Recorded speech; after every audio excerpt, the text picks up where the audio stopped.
Hello movie watchers, welcome to Indie Movie Guide. Today's movie is The Trotsky. Before I moved to United States, I had no idea how popular Leon Trotsky is outside of Russia. For a lot of people, he seems to be a pretty much leftist icon. Short disclaimer in the beginning.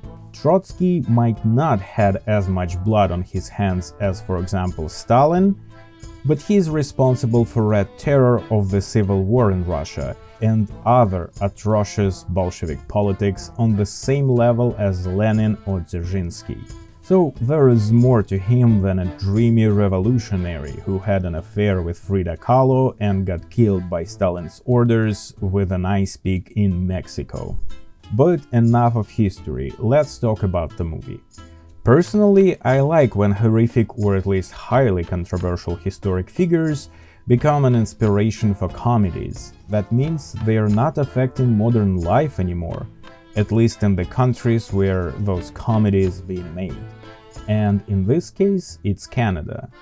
We'll follow Canadian high school student Leon Bronstein, which is actually a birth name of Trotsky, and his fight for creating a high school students' union in an uphill battle against… See you in detention, detention, detention. Just because of his name, our Leon thinks that he's no less than reincarnation of Trotsky. So his life plan is to 100% repeat the life of his supposed predecessor, which includes finding Lenin, marrying an older woman named Alexandra. What is your name? Alexandra. You and I are going to get married.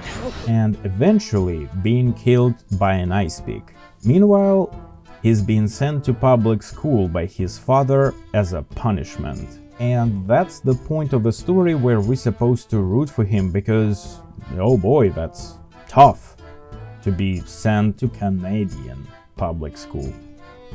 Cute. And I think the movie is well aware of that.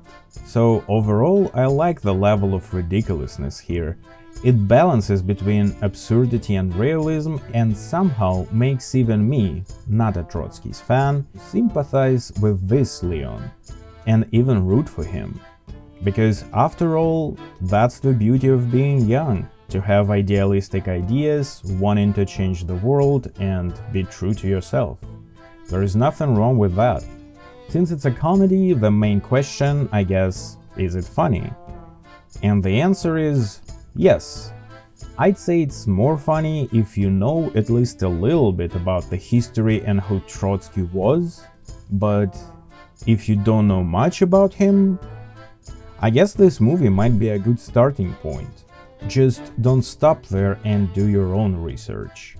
And of course, if you'll decide to watch it, let me know in the comments what you think. Don't forget to like this video, subscribe to the channel, and with that, our meeting is adjourned, comrades. See you next time.